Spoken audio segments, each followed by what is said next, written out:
Hey everybody, welcome to Countryside Acres. I am Arend Feenstra. Today we are going to do something a little different. We're not going to go out and about. We're actually going to sit right here and we are going to be doing an interview with the expat American, Joseph Rose, right here on this channel.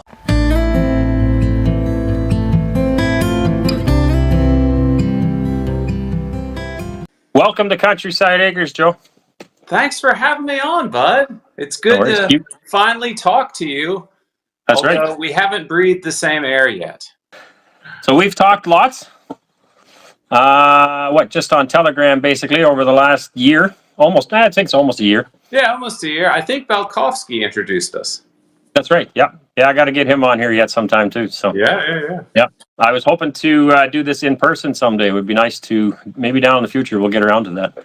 Yeah, I'm trying to twist your arm so you'll come to Moscow. We'll do it. We'll do it. You'll have to, show me around there a little bit. So first of all, can you tell everybody who you are?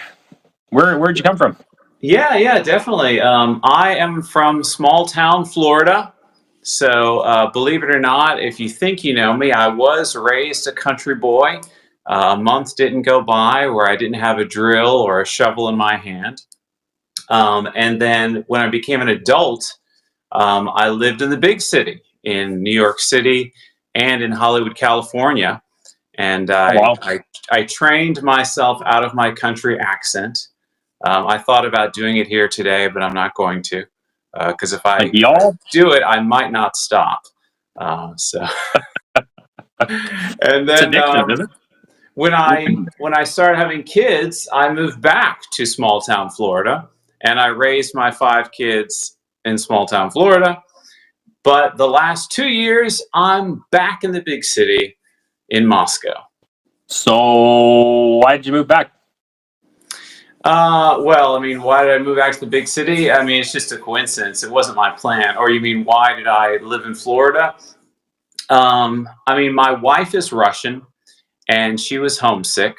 I guess, first off, if I were to rewind, I was comfortable in small town places because that's where I grew up. But I was a young adult. I wanted an exciting life. I lived in the big cities. But then when I became a father, it was on my heart to raise my kids, a certain way, maybe the way I was raised, and to have that traditional family lifestyle. So that's why I went back to, small town Florida, specifically Tallahassee, Florida. But after 9 years there with my wife, she, who is Russian, was missing Russia. And so we decided to take a turn and move to Moscow. Okay. What did your friends back home think about that? Well, we came. Loaded question? We came 8 days before the special military operation. So Americans would already be skeptical of their friend moving to Russia just because of what Hollywood has trained them to think. So it did not help that we came here, and then the special military operation happened, and then sanctions happened, and then the American embassy was saying you need to leave, you need to leave, you need to leave. So a lot of my friends were messaging me that I needed to come back, and I did not. And I kept telling them everything's fine. Yes, the news sounds scary, but on the street here, it's fine. Sadly, a lot of them just stopped communicating with me, because they can't hear it. They can't understand it. It doesn't process for them. I understand, you spend your whole life being taught a certain thing about a certain place, and then you hear scary news that matches your belief system, and it's easier to go with that than to just believe what Joe Rose is saying. Even though it is sad because, you know a person and you're going to believe, a news story over what they're saying. Yeah, well, we found that before, that anybody with a title, if it's a doctor, he obviously knows more about medicine than you do. If it's anything, doesn't matter what it is. And people fail to understand that that doctor is only as good as the textbook he's read, and that news anchor is only as good as the information he gets, right? Yeah. But because it's on the news, it's a trusted source, and we have to believe it, right? So I think the last 2-3 years, a lot of people have opened their eyes more to alternative sources and recognize that what they're told is not always the truth, right? So Yeah, absolutely. Yeah. Absolutely. So while we're on that line of thinking, how is it here? Has it been safe for you? Has it been risky? Do you feel threatened? Are you being dragged off to the army, as I've been warned so many times is going to happen to me? No, not at all. I mean, I've been married to my wife for, I think, 11 years now. So I vacationed in Russia a lot. So I knew ahead of time where I was going, and I was not afraid. The first time I came here as a tourist, when I was going to meet my future wife, I was concerned then. I was afraid. But what I've been taught and what I saw with my eyes was not matching up. I mean, the police here are completely safe, and they're here to help you, and they're not something to be afraid of, Okay. and there's like no crime that you can see. Now, I know if you look at statistics, there is crime, just like any place. But as far as having a crime committed against you by a random stranger, I have never even come close to seeing anything like that. Interesting. Yep. And I have a daughter here, and she takes the metro by herself to university, and I have no fear for her. I mean, I grew up thinking a big city had to be a scary place, and in Moscow, where I am, it's not. Yeah, and there's a lot of people living in Moscow. What about in the movies? You get that creepy van that drives by. It's kind of gray and dark. It drives by, and the door slides open, and some guys grab you and throw you in the van. That hasn't happened to you yet? No, that has not happened to me yet. Not even once. But it's a good you brought that up, because I think most Westerners, their impression of Russia is nothing or what they get from Hollywood movies. Right. And it's sad, because it's, it might be a fun movie, but it's just not true. It's not what's happening now. I mean, That's maybe right. it never was. I don't know, Yep, that's what I learned from years of watching RT News or reading it, I guess, and just starting to talk to Russian people even that were living in Canada. Same thing, you get this different idea, and it's not what you're told. And I think Hollywood has done an excellent job of portraying Russia in a very negative light, right? Pretending it's still the Soviet Union, for one. I'm actually blown away by the amount of people that think I moved to a communist country. And they don't realize that communism ended in 91. It hasn't been a communist country. They even said that about Georgia when I was going to Georgia. That's a communist country, isn't it? No, it hasn't been for years. People don't know. And yeah, I guess Hollywood's done a really good job of that, right? Yeah, I mean, I talk to like American businessmen, so to educate people in America. One guy asked me, do they have mobile phones in Russia? I talked to another business associate. Still a can with a string over here, right? Yeah, right. I talked to another business associate, and their impression was, this is where terrorists come from. I mean, it's just the information that people have is just so incorrect, And these are not people that are teasing or being mean. They are sincere, and they were sincerely asking me. It's strange. Yep, it is. I gave up telling people. I mean, some people I'll still tell, but like even family, close people, you can't tell them. Like you said, the media does a great job of it, and they see it on the TV, they're going to believe that over you.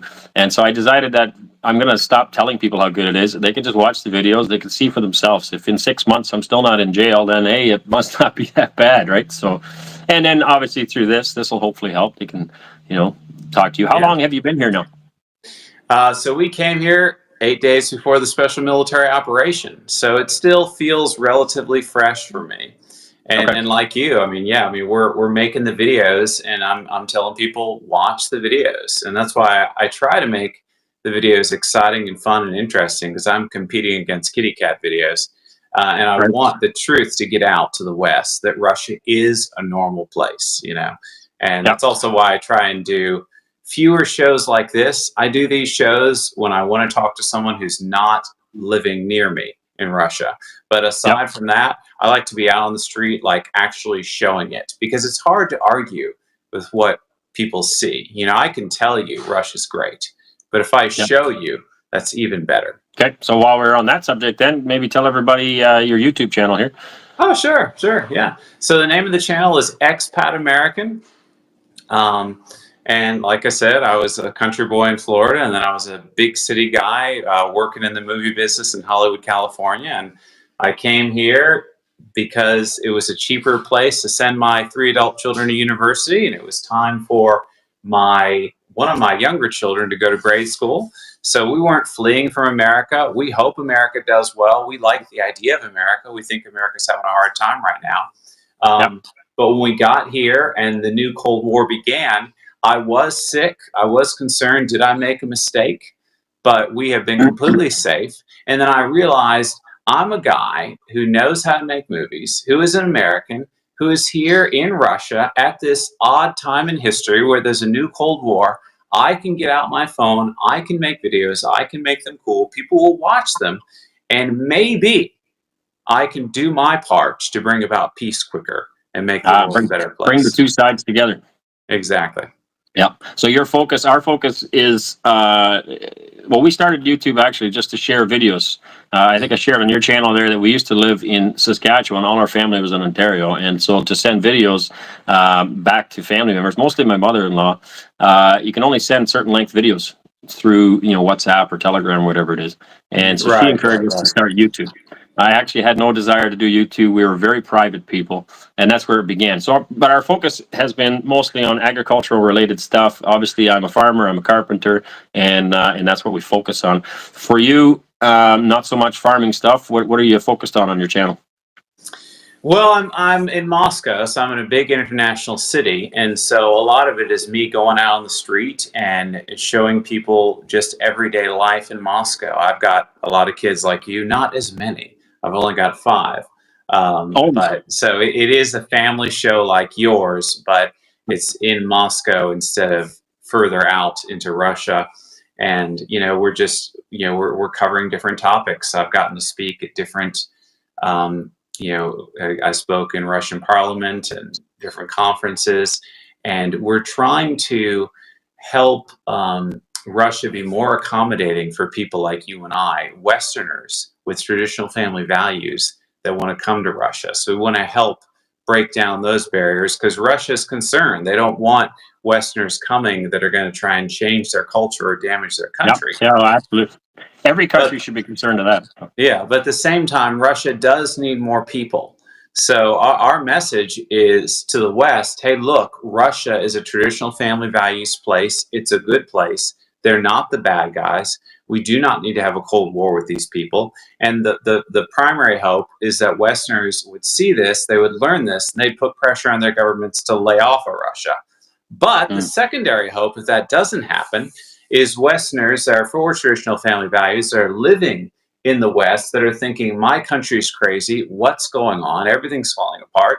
They might want to move here. They might want to live here. And Russia needs more people anyway. So it could be a win-win. And I think there's a lot of people like you and I that don't even know that there's this great, strong country for traditional family values. They think that this country is the bad guy place. And they've been lied to by Hollywood, by the media, by DC.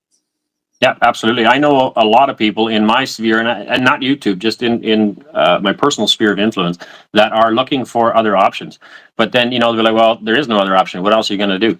Right? Or, it's the end of the world. We're all going to get it wherever we are.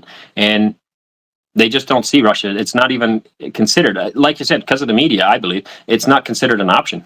And maybe that's why there's such a media barrage in the last number of years of bad information about Russia, because it is a better option, right? And the West is trying to desperately cling on to its ideologies and paint everything else as bad. It could be part of it. I don't know. Yeah. So that's our hope as well. Again, I don't hate the West. I want the West to do well, but I do think the West is experimenting with this idea. What if we didn't have traditional family values? Maybe we don't need it. Maybe we could live without it. I think that's the experiment they're running. I think they're wrong. I think it's destroying them. I hope they figure it out and get it back together. But, there we go. So traditionally, from a historical standpoint, again, I find people really have to hit rock bottom before it turns around. And I feel like, at least in Canada, I feel like it's not at the bottom yet. It's still going. And that was one of the reasons why we were, for our children's sake, interested in leaving, because it's going to get a lot worse yet, I believe. And, Do you stay or do you go? I guess everybody's got to make the decision. I want to touch on that one a little bit later yet, I guess. Yeah, I was wondering if you were shocked, coming here. Obviously, you're married to a Russian, so you would have had some insights, but were you shocked coming here? The differences between Florida, Russia, obviously climate, I'm assuming would be a big difference for you. No alligators running around here. Eh? Yeah, I miss those alligators. Yeah. If only I could have the fear of being eaten alive by an alligator or a shark. I don't have that anymore. No. Well, I mean, I was shocked, but not for the differences. I was shocked for the similarities, how similar everything is. I mean, yes, I was coming from small town Florida, so it's warm, it's small, it's spread out. You definitely have to have a car, or ideally a pickup truck. Um, and now I'm in big city, Russia, where it's cold. So there are obvious differences, but I was expecting those differences. So the shock for me was the similarities, because, you know, all I really knew, like I said before, is Hollywood movies. And I didn't really think about Russia, but if I did, it was a very small thumbnail of what Russia is, and that is just a cold, dark, scary place full of bad guys. I did not think that Russia is a place that has pretty much normal temperatures 7 months out of the year, with lots of families, lots of houses and buildings and gas stations and grocery stores and post offices and traffic lights and food and recycle bins. They have everything that the West has. It's all completely normal, and people living mostly normal lives. And I think that if you watch your videos of mine, and if you think that, and if everyone knows that, it would be very hard for DC and the West to carry on this campaign that these are the bad guys, we have to be at war with these guys. You know what I mean? Right.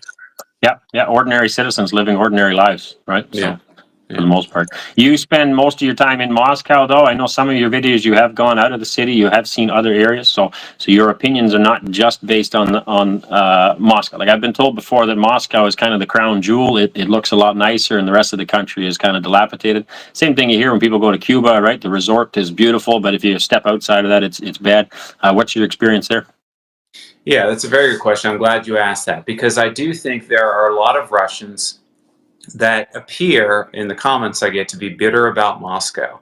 And you'll get this comment a lot on your channel as you progress. Moscow is not Russia. You know, if you ever do anything about Moscow. And I sympathize if you are poor and if you're living in a poor area. You know, I don't want to take away your feelings on this. But from what I can see, because I do live in Moscow, like you said, but I have traveled and made videos in other parts of Russia, still on the west side. You know, I haven't gone further out, but I've gotten a good jumping around the west of Russia. And I don't see anything that I wouldn't see in America. There are poor places in Russia. There are poor places in America. And I got a statistic recently that 26% of the Russian population lives in rural areas. Now, I've been to Moscow, I've been to St. Petersburg, I've been to Voronezh, which is a population of 1 million. I've been to other small towns, and they are all nice. They're all well taken care of. Now, I have traveled through areas that I haven't stayed in where I've noticed, yes, there are poor areas here. But my point is, you know, to say only Moscow and some other big cities are nice, and it makes it sound like just a few people are living well and the rest of the country is suffering. Well, if only 26% of the population is in rural areas, let's say half of them are living poor. That's 13% of the population. You know, that's, no one wants that to happen, of course, but that's not a crazy number that says Russia's a terrible place. Does that make sense? Right. Yeah, absolutely. And I think people are ignoring the fact that it's at home. Again, you paint it over there. We spent, prior to coming to Georgia, and prior to coming here, we were in Tbilisi, Georgia, and prior to that, we were traveling through the States for about 3 months. And we've seen it there too. People living in their cars. The amount of people that I talked to that were working 2 jobs just to try to make basic ends meet, they weren't living high on the hog. The poverty is there as well. It's represented everywhere. It's just not documented. All right, they don't focus on it in the West because that would make us look bad. We're going to focus on it in some other country and show you that it's bad there. Yeah, exactly. Misrepresentation for sure. Yes. Yeah. Actually, there was a statistics that I quote often. I forget the exact number now, but I know it was north of 60% of Canadians cannot afford the debts that they currently have.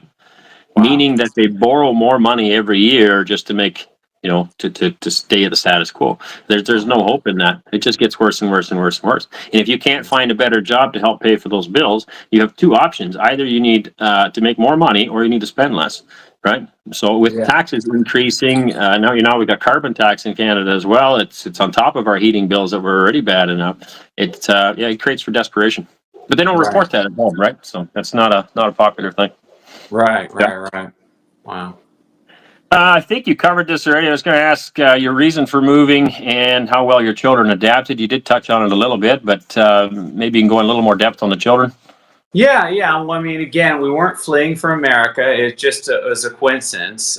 We didn't run here because we thought America was terrible. We did stay, though, because we think America's not doing that well. We have 5 children. 3 are adults. 2 are normal age. But my oldest, he's 23. He's an English tutor now. Then my wife has a son from a previous marriage, and I have a daughter from a previous marriage, and they are 19, both of them. So we made our own set of twins, and they're in university.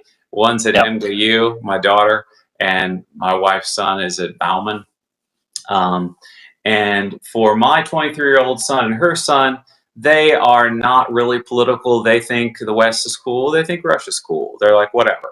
My daughter is more like you and I. Like, she's ready to spend the rest of her life here. She loves Russia. She's all for it. She feels like Russia is Europe, and she's just living in a wonderful place with good values and good culture. A lot more culture, yeah. Yeah, my other 2 kids are 5 and 8, so who cares what they think? No, but we actually timed our move because the 8-year-old, he was 6 at the time, he was going to be due for public school in Russia. So, that kind of helped us, take the jump, so to speak. Because if we had done it another time, let's say he was a year and a half or 2 years into public school in America, it would have been a lot of stress on him. He just didn't need to experience. We realized, okay, he's going to be going to grade school soon anyway, and our other 3 are going to be in university at the same time. At that time, they were. Let's do this now. Let's save money, and let's take a turn in Russia. That was the idea, that we'd be here for 5 or 10 years. We didn't know things were going to change, and now we're of the mindset that we're here for good. Yeah, why leave? Yeah. So you have a real unique perspective because you're in your late 40s, correct? 49, yes. 49. It's the So late very, 40s. very About late. to be worse than that. Yeah, you're very late 40s. You can stay at 49 and holding for a while. I'm told that's legit. So, but then, I'm glad, because my philosophy is, what's the alternative? Yeah, well, it kind of goes downhill. I'm the youngest of 10 children, so my oldest brother is 52. He'll be turning 53 here. So I'm always kind of poking fun at the older guys because they're always older than me, right? So, but yeah, you have a unique perspective of being anywhere from 49 all the way down to 5. You said your youngest was, right? Yeah. Yeah, so that gives you kind of a real open. I am 39. My wife and I are both 39. Yeah. Okay, cool. Still young. Yeah, man. Feeling old some days. I think the last 3-4 years have kind of put a toll on a lot of people. It's been a lot to think about. Yeah, but I think you exercise, eat right, sleep right.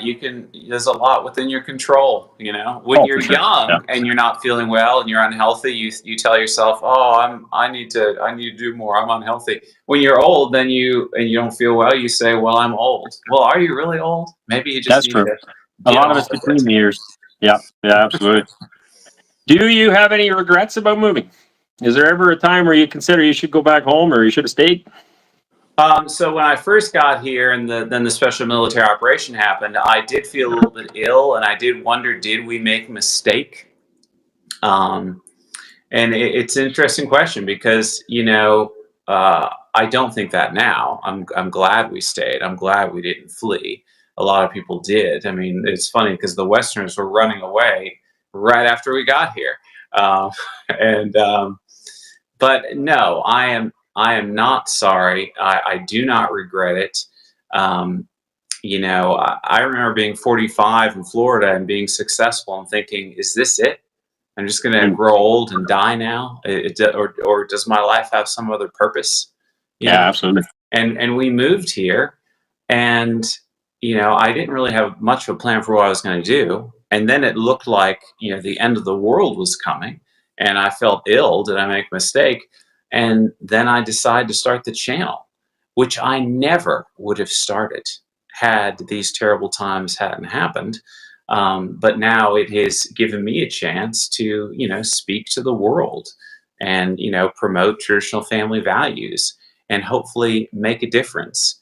So I was thinking about this. Even if the worst case scenario happened for me and NATO tanks were rolling down the streets of Moscow, I don't think I would say I made a mistake. I think that I have done the right thing according to my morals. Oh, that's important. Yep. We all gotta act on what we feel is best at the time, I guess. I can kind of relate because I've only been here 2.5 weeks, but the first couple of days I think I was kind of naive. Coming to Georgia, I was told nobody speaks English, and basically everybody spoke English. So it was very easy to navigate there between Google Translate and everyone knowing broken English. It was no problem. Coming here, it became quickly apparent that I only know one guy that knows English in my area here, and no one else does. I actually, I think it was day 2, I went to the pharmacy, and the pharmacist apologized for not even knowing the basics of English.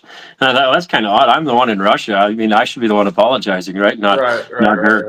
Right. But then I really started thinking, oh boy, what did we get into, right? Like, we're never going to figure this out, and it just kind of crept in. But I'm past that now. I am. So, what advice would you give, or could you give to others that might be thinking, watching this and thinking about moving? I would say 2 things: learn the language and get a visa. Now, I wouldn't be anxious about learning the language. I would just get on some app that's going to help you figure out the alphabet first, and then start working on little words. And I'd do 5 or 10 minutes a day. And if that's going well and you have the money and time, I would start doing 2 online sessions a week with somebody. And then as far as getting a visa, I would get it as soon as you can, while you can, because we don't know how the world might change. If you're in the US, you can get a 3-year tourist visa, and you can have that at the ready. And I would take a long vacation here, as long as you can, to come check it out and see what you think of this place. Don't just watch your videos and mine and then move here. Come take a look around and see that what we're saying is true, and decide if it'd be a good fit for you. Yep, makes sense. We're actually unique that way. I never visited Russia ever. Oh, really? Yeah, we've never been here. A lot of people recommended just come here for a holiday. I'm like, listen, I don't see any other option. I done a lot of homework, obviously, prior, and watched videos and things like that, including yours. But I just knew it was the place to be. I don't know how to explain that exactly. We just felt it was the right move. It was what God wanted for our family, and there really was no other option. So we just sold everything and came. That's not for everybody. I do recommend maybe coming for a holiday and having a look first. Yeah. You came as a holiday first, or you're unique again. So, your wife was from here, but I came to meet Svetlana, my wife. She was not my wife at the time. She wasn't even my girlfriend. But I went to London first and hung out there for a few days, and then went to see her. I didn't want to pay money just to go see a girl. there you go. But that was like a Thanksgiving weekend, and it went well. So I asked her to be my girlfriend, and then the next time I came here in Russia at the time. Yeah, in Moscow. Yep. Then the next time I came, we were married, and we came for a month. And from then on, we came roughly every 2.5 years, so that we could see different seasons, and we would come for about a month at a time. Yep. So you really, you had a definitely an idea of what you're getting into coming here. Yeah. Whereas you just watched my show and said, wow, I'm moving to Russia because of Joe's videos. Well, honestly, it's not much different than back home. I have not been shocked at all yet. We haven't been out of the city, but like I told you, it looks like home. So it's a lot easier than going to some country you've never heard of. I know people who have been down to South American countries who came back because it was just such a shock. It was so different, right? And here it's at least that part's eliminated. But I still have a long way to go on the language as well. We've been using Duolingo, and we have a bunch of Russian English books here. Hopefully we'll pick it up. I'm hoping the kids will pick it up, then they'll speak it at home, and then that'll help me pick it up as well. Right. Okay, last question I had for you. Please. I have had this comment a few times on YouTube that I abandoned my post in Canada, that if Canada is failing so badly, then I have a duty as a citizen to stay there and fight for change. And so I have left my post. And I wonder if you've ever been accused of that and what you respond to that. That has weighed on my heart and on my mind. I don't think anyone's ever posed it to me, but I have thought deeply about this, to be all serious here. And what that question really is are you a traitor? You know, if we want to push it to the limit. And I think that that's something that cannot be ignored. And I think that, not you, but just in general, me. I think that if you have no children, and you have been fond of the historical West and, you know, this idea of freedom and the founding fathers, I think you probably should stay, and you should, within the bounds of the law, do whatever you can to make change and stand with your country and improve your country. And I hope some people do, because I want the West to do well. But if you have children that are growing up, I think I made the right decision, because I'm alive now. I'm in my prime now. My kids are growing up now. My youngest is 5. In 10 years, his course will be set. I want him in an environment where he learns about traditional family values, where everyone's pointed in the same direction and they believe the same things. And I can't wait 50 years for the West to stop experimenting and figure things out. I can't wait 20 years. I'm 49. You know, statistically, I'll be dead in 29 years. And I need a place to raise my family now, where if I'm putting my family first, that means I had to leave my country. That's right. But yeah, I don't take the question lightly. It's a serious question, and I'm still open-minded on it. So. Something we wrestled with a lot as well, but the children and their future, both religiously and economically, has to come first before our own. And like you said, if it was just my wife and I, we would have stayed in Canada. We had a great farm. It was profitable. We loved where we lived. We built, a custom home. I don't know if you watched that last video or not, but we built it exactly how we wanted it. Everything was perfect. Fantastic. But the future wasn't perfect. And to be able to provide that for them, we have to lay down self and make a selfless decision sometimes, right? So it's not always easy. But, yeah, exactly. Awesome. Well, I really appreciate you doing this with me. It's been great. I've never done anything like this before, but it's been great chatting with you and getting a perspective from someone who has come from a similar background as me and has come here to Russia. And obviously, you've been here for quite a few years, so you are quote unquote an expert on being here. Well, dude, thanks so much for having me. And I want your people who like you, obviously, because they're watching this video, to come over and see you on my channel. Right now. So again, I'll ask go you some to questions. EXPAT American and see Joe Rose there. Watch his videos, see what he's doing. You get a totally different perspective than what we're doing. We're focused more on farming and countryside, and he's got more things. What do you want to call it? Not entertainment, but more city stuff. Focus more on that. You also do interviews with other people, right? It is. Oh, absolutely. Yeah. That's not what I meant. But, and then you also talk to a lot more people that have come here, right? I know you've had Americans on your show. You've had Australian. You had Justin on your thing. Yeah. A lot of part of it's an immigration focus for sure. Definitely. Yep. So there's a lot of good content, good information as far as moving here and what it's like here. So. Dude, thanks so much for having me on. I appreciate it. You're very welcome. I look forward to doing this in person, continuing it on. Maybe we'll stroll the streets of Moscow sometime, or you can show me the subway system. So we'll have a good time. Awesome. Okay, well, take care. All right, before you take off, make sure you smash that like button and hit subscribe, and then head on over to the EXPAT American and watch the interview that he did with me over there. And see me in the hot seat. All right, God bless you guys. We'll catch you all in the next one. Hey everybody, Arend. Whoa, just the camera. That's a great start. All right, well, there you go. Better not do that. What's his name? Joseph Rose? I think so. Hello, this is Arend, checking the audio and wondering how well it's going to work.